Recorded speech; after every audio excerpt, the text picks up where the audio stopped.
Good morning. We're here to talk about real estate market in Silicon Valley and then the Greater Bay Area, week number 37. I'm Richard Calhoun, Creekside Realty. Here are the slides that you're going to be seeing. One of the things that's going to be very noteworthy this week is starting at about slide 63, I think it is. You'll see that inventory really increased and sales dropped, which caused DUI, days unsold inventory, to really increase. And one of the questions you have to start asking is this increase more than seasonal increase, because it's normally increasing at that time, as we will see. And that's one of the reasons I do data so frequently every week, is so that you need 3 data points, in my opinion, to see a trend. Basically, this is just, is this week a statistical fluctuation or is this the beginning of a trend? Anyway, we have an explanation of this slide at the end. Here is the first summary slide of what we're going to be talking about initially. These are my heat maps. We talk about the active inventory compared to the 10-year normal, number of offers compared to the 10-year normal, DUI compared to the 10-year normal. Then we talk about DUI by itself, days on the market. Instead of looking at the median and average like most people, I look at the 75th percentile. I think it gives a better metric and measure of the marketplace. Ask price reductions by the seller prior to taking their offer in. This is something that I don't know of anybody else that follows.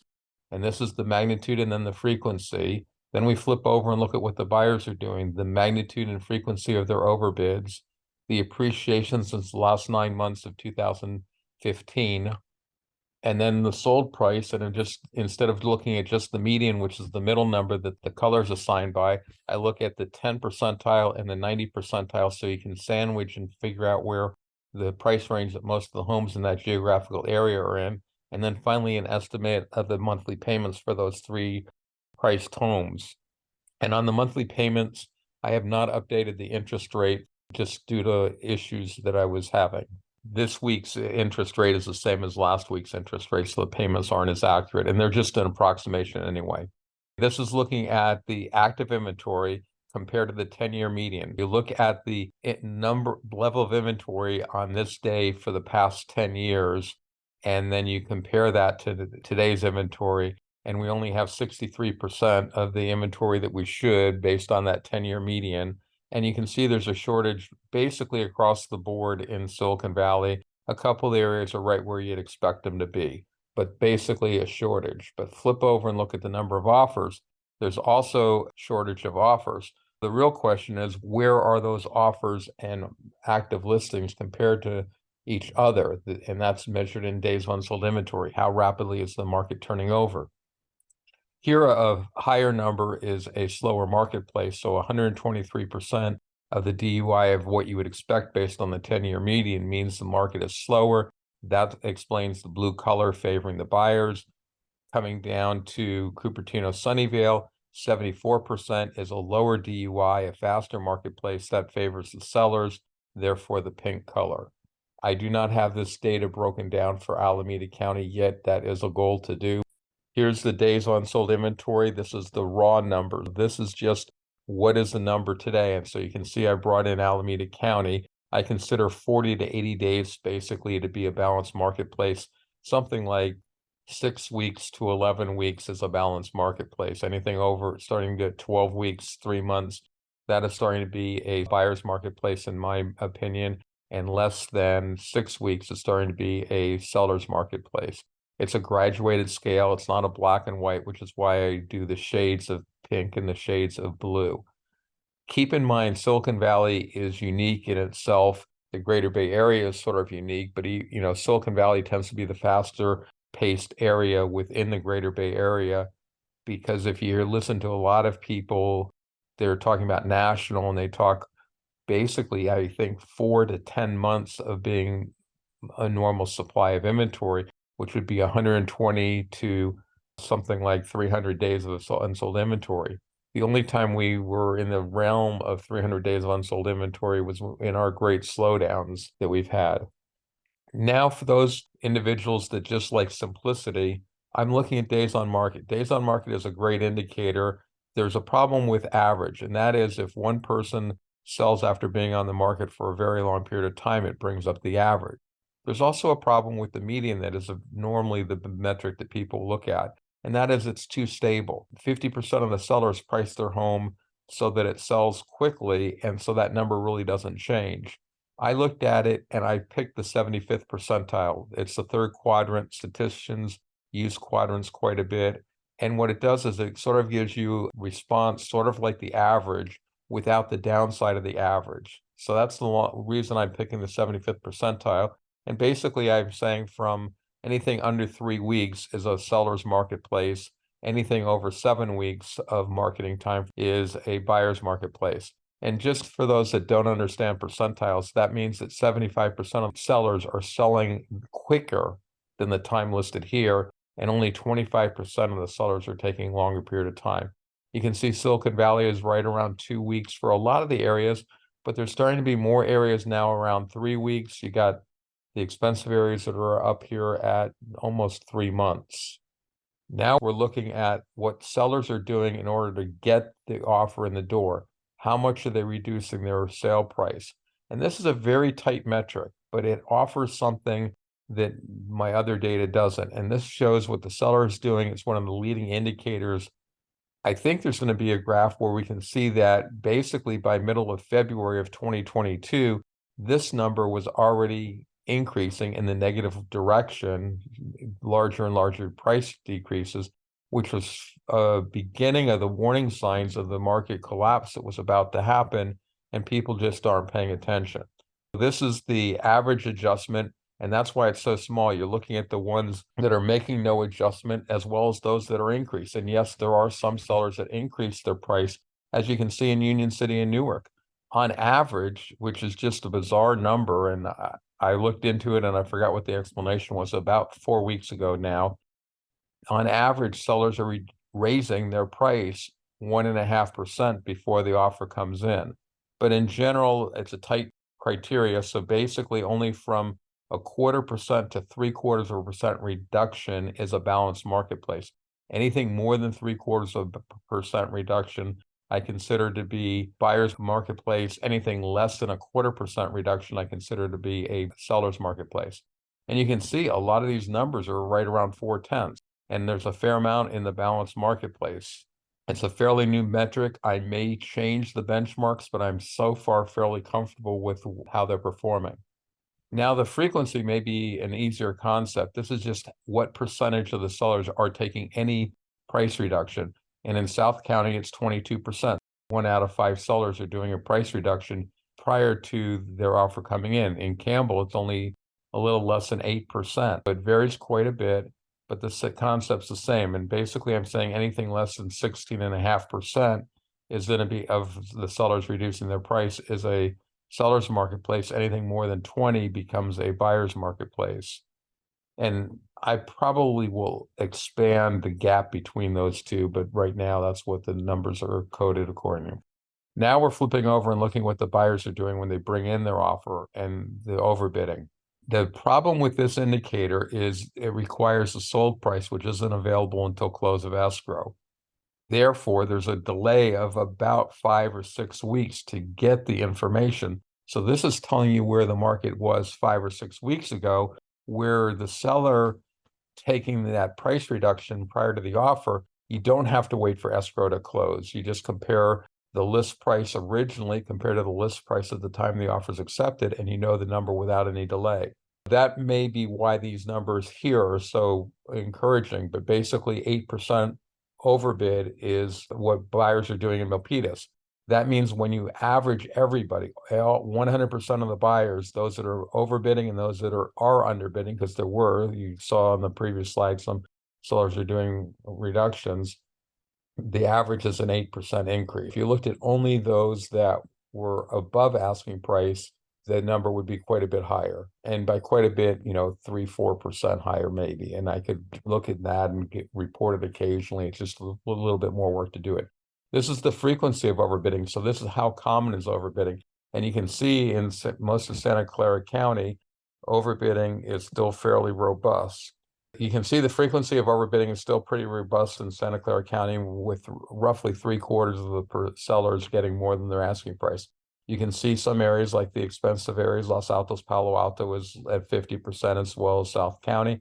You go up into San Mateo County and you have 20% overbidding in Menlo Park. That means only 1 out of 5 sellers is getting more than their asking price. Over in the coast, it's only 3 out of 10.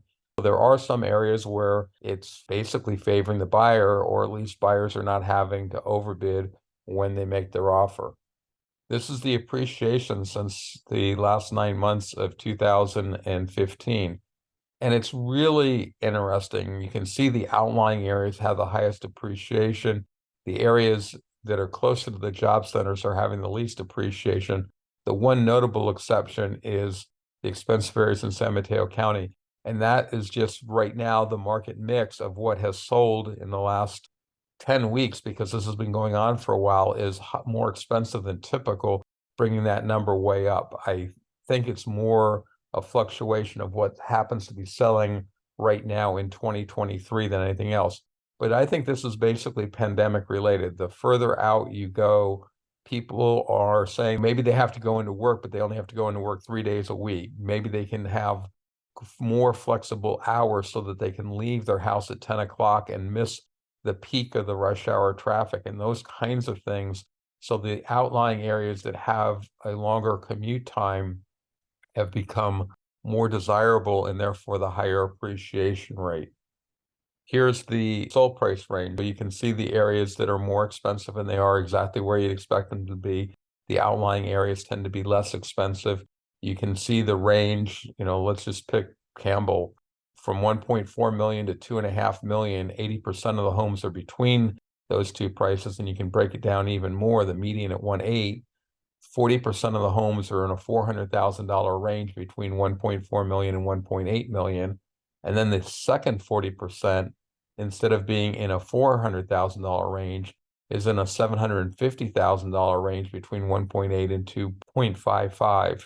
If you're on $1 million budget and you're looking in Milpitas, that's going to be tough, because less than 10% of the homes coming on the market are even on the market at 1.2%. And if you're capped off at $1 million, you may need to move down to South County. You may need to move over to something like Castro Valley, Dublin, Livermore to be able to find the type of home that you want. And then you have to decide for yourselves whether that commute is worth it. But it gives you a range and things like that. So here's a summary of what we've been talking about. You can pick the different areas. You can see, for example, in Campbell, I don't know why I'm picking on it, but that's fine. With active inventory, it's less than you'd expect, but offers are less than you expect. DUI between the two is right where you'd expect it to be. And then you have DUI now in a hot sellers marketplace at 26 days. Hot marketplace because 75% of the sellers are selling in 12 days or less. Sellers only doing 0.4 of a price reduction on average. That's only 8% of the sellers are doing any price reduction. The overbids are 7% of all offers coming in are over asking price. The frequency of overbidding is 78%, almost 80%. The appreciation since 2015 is at 78%. The price range is 1.4 to 2.5. We've just talked about that. And then over here in the right-hand column is the monthly payments. You can either start with your purchase price that you're looking for, the payment range you're looking for, or the geographical areas, and then work across horizontally and see what the micro market conditions will be in that area. We will see a good slide later on with the fluctuation in San Mateo County that I think has about 345 properties in it. And the reason that's interesting is some people try to promote statistics based on zip codes. And when you get to that small of a sample size, it's just irrelevant because you have so much statistical fluctuation. Here is actually the first time we're starting to see it. I actually said slide 63, but here we are on inventory, and you can see that inventory last week was down here, and then it shot up here to 71%. Inventory in Silicon Valley, now this is all 20 micro market areas in a blender, all of Santa Clara County, San Mateo County, and Alameda County in a blender.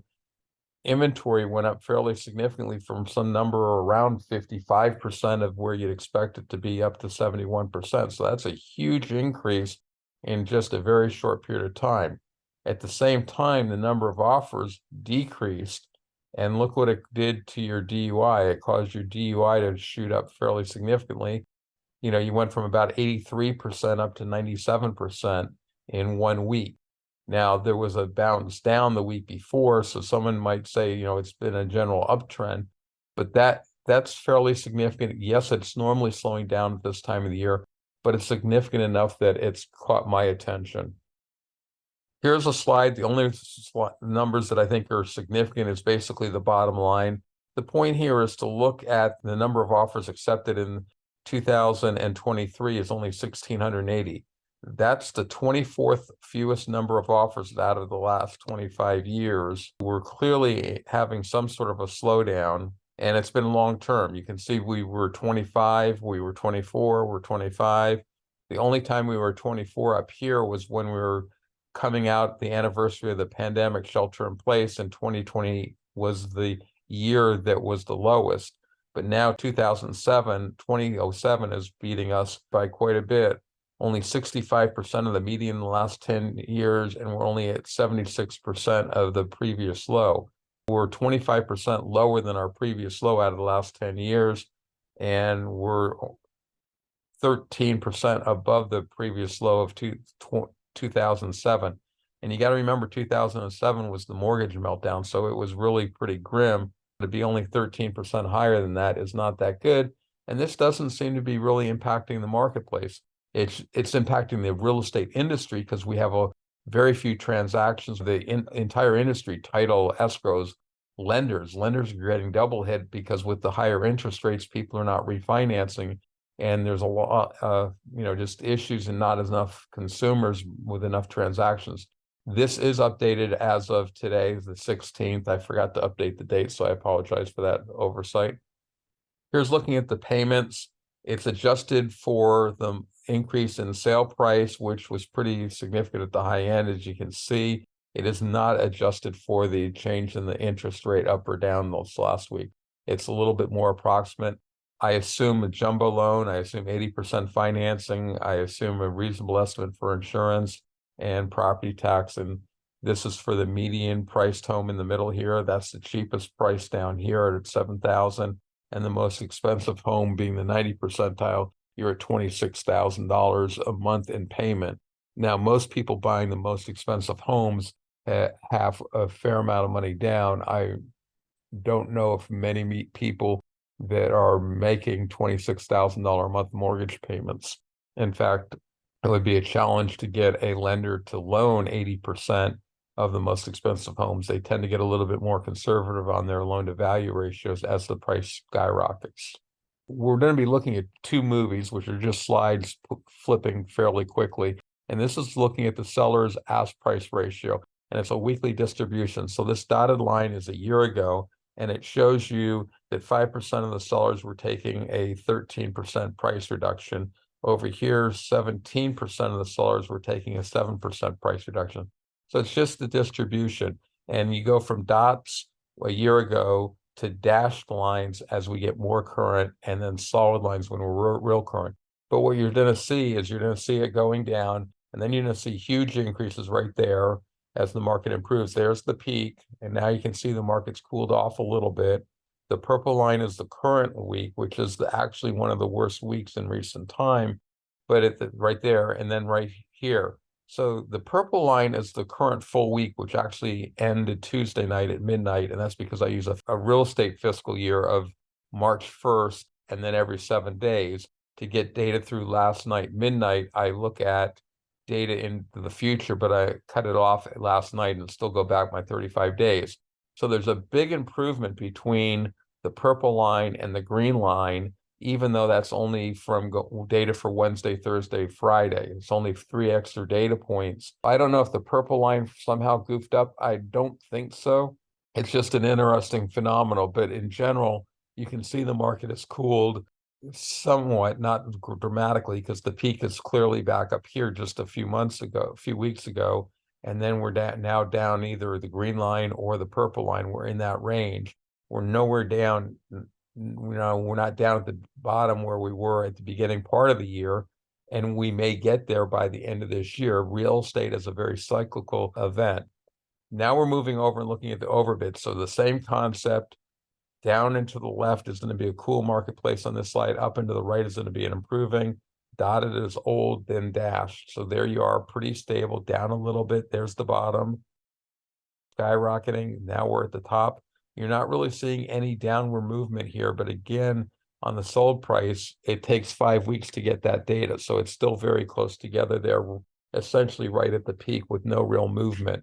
Now we're looking at the inventory for Silicon Valley, and the purple line over here is the current data. So you can see that 2 weeks ago we were down here because there's a data point there, and now we're up here. Fairly rapid increase in the inventory, but you can see the red line, which is underneath, which is the 10 percentile, the fewest number of active listings you've had over the last 10 years, it increased the exact same amount. So looking at this slide, you're saying the increase in inventory is exactly what you'd expect for a hot marketplace. Here's the offers accepted. Here you have a little bit of a different story. This last week, we've had a fairly significant decrease in the number of offers, where if you look at the 10 percentile or even the median or even the 90 percentile here, which is the most offers, you can see that those numbers are increasing. There was a decrease a week ago, so there appears to be a shift by a week. And what I did notice, and I really don't have an explanation for it, is after Labor Day, the buyers didn't seem to come back until the week after. Normally they come back right away. It's almost like they took not only the 3-day weekend, but they took that next weekend off too. It was like a 2-week holiday. And Admissions Day was the second weekend, but that's such a small holiday. I don't think anyone really recognizes it. So I'm a little perplexed. This has my attention. It's going to be real interesting to see if the trend continues next week or if this was a 1-week statistical fluctuation. Historically, you've had a downward trend, which would be this downward trend. But even though I'm comparing what I consider to be the same weeks, we should be going up. It almost seems like we're off by a week, and that would completely match. So if next week leveled off, then I would say we just saw this decrease a week later this year than we normally do for whatever reason. So now we're looking at days on sold inventory, and because active listings went up a little bit, offers went down, days on sold inventory went way up. And you can see that, yes, days on sold inventory is normally increasing at this time of the year, and it's also normally increasing globally like we have been. But it's this huge increase that's caught my attention. It's a bigger increase than you would expect. You went from basically some number here, I don't know what we want to call that, maybe 34 days of unsold inventory up to 44. So you've had a 10-day increase in 2 weeks. My normal threshold for concern is 5 days in a week, and I believe it was disproportional. I don't think last week was 5 days. Last week may have been 3 days, and this week may be 7 days when we get to the actual numbers. That's, again, just a warning flag of, hey, pay attention. And again, this is the whole valley. It's 3 counties. It may not be reflective of what's happening in your marketplace, but it's at least a word of caution to pay a little bit more attention. And here's days of unsold inventory. You can see we got up to 97% now of where you typically be. If you were having a typical seasonal year, you'd be right on the black line. You can see we were having a faster marketplace in 2020, 2021, and early 2022, and then it started slowing down. We've been slower for most of 2022. We've been slightly faster for most of 2023. Here's looking at the 75th percentile of days on the marketplace, so pretty easy to understand.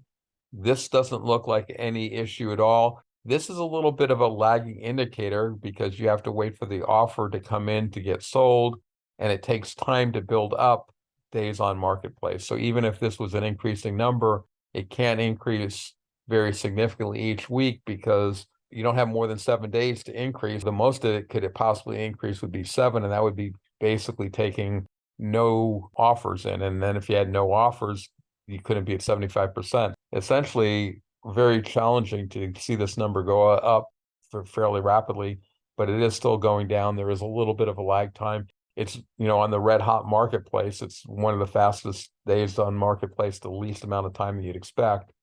And again, the reason I do these red lines and the black line, let's talk about the black line. Black line's the median. That's where you'd expect the market to be. So time in the marketplace just plummets right at the beginning part of the year. And the reason it plummets at the beginning part of the year is you typically have very low inventory at the end of any year. And then as new inventory comes on the marketplace, what's selling is that new inventory, and it's only been on the market a week, and that causes the days on market to drop. These are showing the cyclic nature of real estate, the different lines. As you have the red is the hottest 10%, the blue is the coldest 10%, and the gray black is the median 50% where you'd expect the market to be. Here's days on market compared to the typical, so we're only at 73%. Here's ask price, clearly way better off than the 98% of a cold marketplace. You'd expect it to be at 99.2%, you're at 99.1%, very similar. You can see that by a tight marketplace, the least you'd expect the price reductions to be is 0.5%. The most you'd expect it to be is 1.8%. The change is only 1.3% from a hot marketplace to a cool marketplace. But the huge advantage, and you can see it right here, this is about the middle of February of 2022, and you can see it rolling over and just falling off a cliff. And if you go back to February of 2022, most people were saying the market was on fire, it was strong, but this leading indicator would actually say, hey, warning, something's happening. Sellers are starting to take bigger and bigger price reductions, and they were over 100%. So it's almost ironic, but what they were doing is they were not increasing their ask price as much by the time the offers came in the door. But it clearly rolled over and came off, and that's one of the first indicators to roll over. So that's why I started tracking it. I started tracking it, and then I noticed this. Here's the largest price reductions. This is the 10%. Since so many sellers do not take any price reduction whatsoever, instead of doing the average and the median like a lot of people might if they were even looking at this metric, I'm looking at what the 10 percentile sellers are doing. And here you can see, again, it's not quite middle of February, but it's probably March 1st. You can see that the sellers that were doing the biggest price reduction was increasing fairly significantly from no price reduction at all to 4% price reduction. And again, that's a leading indicator because right here is April 1st. And I think most consumers, most agents would have said that in the month of April and even the month of May, the real estate market in 2022 was fairly good. But if you were looking at the leading indicators, it's saying warning bells, something's changing. And right now you're actually increasing, which is an improving marketplace, and you're fairly close to the typical. Typical's 88.7%, you're at 88, but again, a fairly tight metric, even at 10 percentile. You go from 10 to 85, so you're only having a 5% swing, but it's a swing that's more noticeable because you can have a run up all the way up to 0, and you can come all the way down here to 80%. You can have a swing of 20%.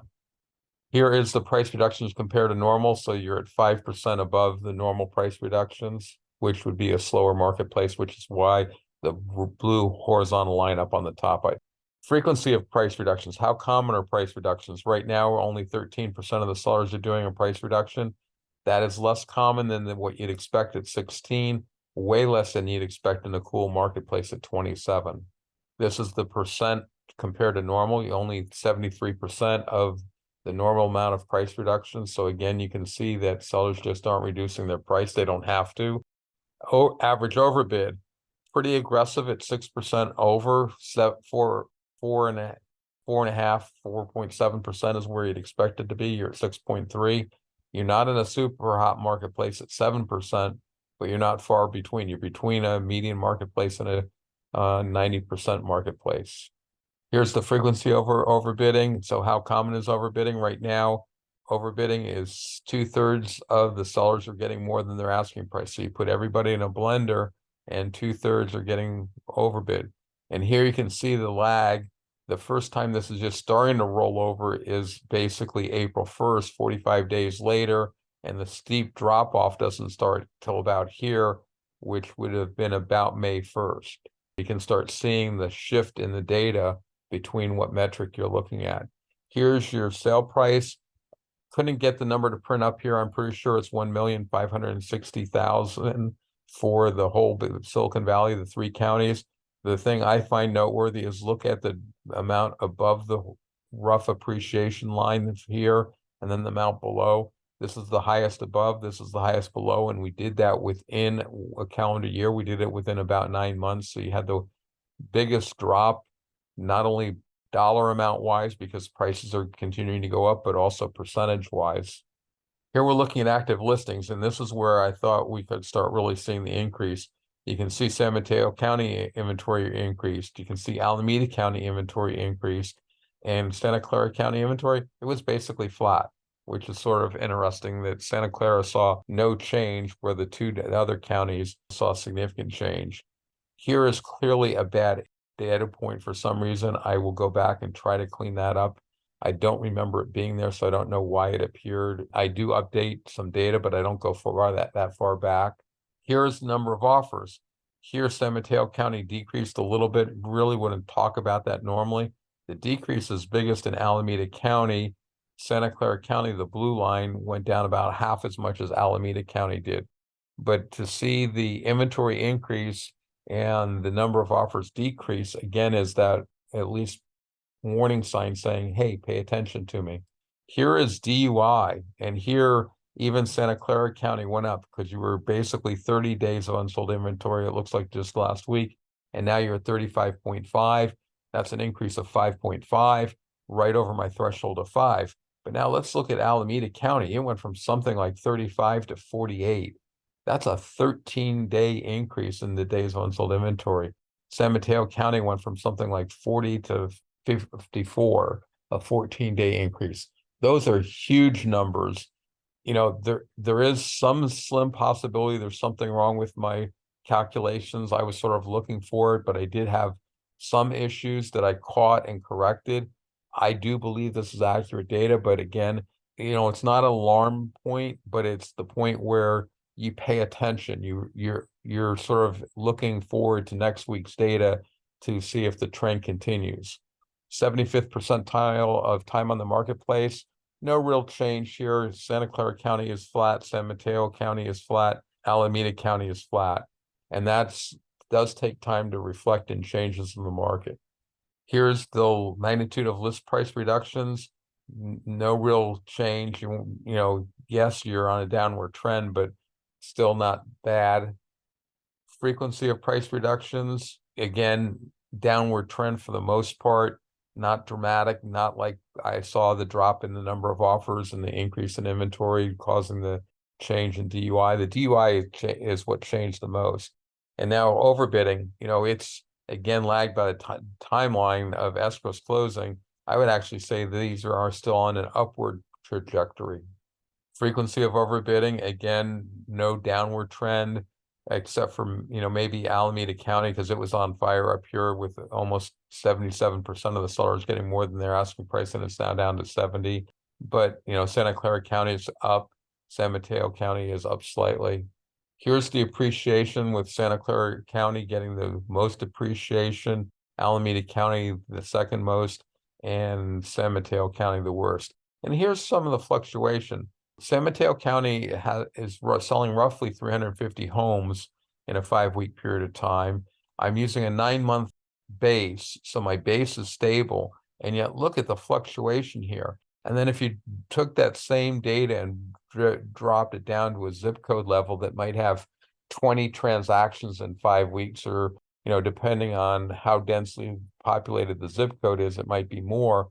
But I mean, 350 and you having that kind of statistical fluctuation, you know, that enters into my micro markets. Yes, they're smaller, but they were picked by myself back in 97, and they were picked and grouped to have similar typed homes to get sort of more homogeneous data to get rid of the statistical fluctuation as your sample size gets smaller. When you get down to zip codes, there's a fair number of zip codes that are not homogeneous at all. I question data based on zip codes. A CMA is great because you're using, you know, knowledge of the real estate industry and you're picking out similar homes, and, you know, it's a small geographical area usually and a small number, but you're keeping the homogeneity of the product together so you get statistically significant data. Here's the 3-county median sold price. San Mateo County is now back up on top at 1.9 million, Santa Clara County at 1835, and Alameda County, the most affordable, at just under 1.3 million. Here's the same information on regular paper. The first was on logarithmic paper. And here again are the payments that were not adjusted for the interest rate change. Here's the raw numbers if anybody that wants to look at it. And if we looked at days of unsold inventory, you can see that the increase is 5.3 days overall. Alameda County did the most at almost 9 days. San Mateo at 4.6. Santa Clara County only at 2.5%. Now we're changing from Silicon Valley to the Greater Bay Area, where I'm bringing in 5 regions. And some people ask me off the record why I bother looking at this. It gives you an idea of what's happening in the broader area. It allows you to really see the moving of the metric of the pandemic, the longer commutes, those kinds of issues. Just put it in the reverse order. Here's the numbers so you can pick your favorite number. I am pointing out that Silicon Valley now at 1,560,000 is below San Francisco and Marin. There was several weeks where Silicon Valley was more expensive, and I was pointing it out when it was more expensive, so it slipped back in the normal order. Here's your inventory. You can see the trend. You can see Silicon Valley did the biggest increase in the recent weeks. So the San Francisco, the cities, San Francisco and Marin did a pretty good percentage increase. Central Coast is basically flat. North Bay has been going up slowly and steadily. Number of offers, you can see the huge decrease in Silicon Valley. It was also followed by a decrease in the Central Valley, but the other areas really are not showing that decrease. Why the decrease happened more in Silicon Valley than the other areas in the Northern California is hard to say. Now we're looking at days of unsold inventory. Yes, most of the areas are going up. San Francisco and Marin is doing a huge decrease, but they did this astronomical increase. So they're still up significantly if you come back to here. Buyers not making offers would cause a huge increase in DUI. It is interesting they're catching up. But again, that's 2 counties, and you still have that kind of what is starting to appear to be statistical fluctuations. Yes, it's a nice straight line, but the market does not change that rapidly overnight. Central Coast went up. It actually looks like the North Bay is basically flat, but the Central Valley and Silicon Valley went up, and the Silicon Valley went up the most out of the 5 regions, more than the other 4 regions. Here's days on market. Silicon Valley is going down. The other areas are basically following their trend lines, up or down, whatever they've been doing. This is the sellers' price reductions. There's opposing trends. San Francisco Marin's sellers are taking less price reductions. Same with Central Coast. Central Valley and the North Bay sellers are taking bigger increases, and Silicon Valley appears to be fairly flat. Frequency of price reductions, same concept. You can pick whatever area you're interested in. Nothing's really jumping out. Central Coast is going a little down. The other 2, Central Valley and North Bay, are improving. Here's the overbid magnitude, and Silicon Valley is the biggest overbidding going on, followed by San Francisco and Marin, followed by the North Bay, followed by the Central Valley. And I would actually think that Central Valley would be higher on magnitude if it wasn't for the fact that a lot of the people that are going out to the Central Valley are going out there that are budget driven. So they are willing to overbid, but they're constrained on how much they can overbid, or they're more reserved on how much they overbid because they're moving out there to save money. Frequency of overbidding, Silicon Valley's got the greatest. San Francisco Marin next, North Bay, Central Valley, and then Central Coast. Central Coast is pretty mild overall. I guess it's further out. There's not huge job centers. They saw some better appreciation potentially with the pandemic, and this is the appreciation. And what's really noteworthy is the San Francisco and Marin has really bottomed out. Basically, if you go before the pandemic, the lines are basically on top of one another and mirroring each other. Now you have significant separation, with the cities only being at 140%, 40% appreciation. Now, but you go out to the Central Valley of all places, and you have 90% appreciation. And again, I believe that's all related to the pandemic with people willing to drive further. Silicon Valley has 80% appreciation. Central Coast, I'm not seeing the number, and North Bay at 70% appreciation. So significant appreciation, but the separation is much greater than before. You can see Silicon Valley popped its head out a couple times from the group, but then it fell back in balance as the other areas caught up. It's going to be interesting to see if we go back to the more traditional with everybody being even. Here's the median sold price for the different geographical areas. You can see that the cities was below Silicon Valley that I was talking about earlier for several weeks in here. Now it's back up into its normal process where it's above. Central Coast is hubbing along. The Central Valley is the most affordable at only $550,000 for the median priced home. Here's the payments for those. And again, I'll just throw out the interest rate was not updated. I will update interest rates for next week. You can see how prices, follow fairly similarly. Each county, there might be some fluctuation. And the more connected the two regions are, the more the price fluctuates. And, you come down here to Central Valley and it's been basically steady. You come into Silicon Valley and it's probably got the biggest increases and decreases. Maybe the San Francisco and Marin gives us a run for our money in Silicon Valley. And with that, we're wrapped up week 37 here in Silicon Valley. My green URL is what I call my root URL. That takes you to the YouTube archive. You can go back and look at any of this roughly 175 slides, maybe 180 presentations I've done. If you add 2023 to the end of it, you'll get to the live presentation Saturday morning at 9 a.m. If you add in H for handout, the year 2023, 09/16, you get the handout. My goal is to have it 15 minutes beforehand if someone wants it.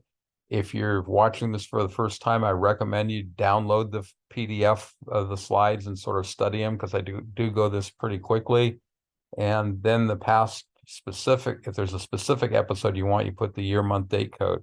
With that, I'll open it up and see if anyone's got any questions. Not seeing anyone with any questions, I will end the meeting. Thanks for joining us. See everybody next week. Take care. Bye for now.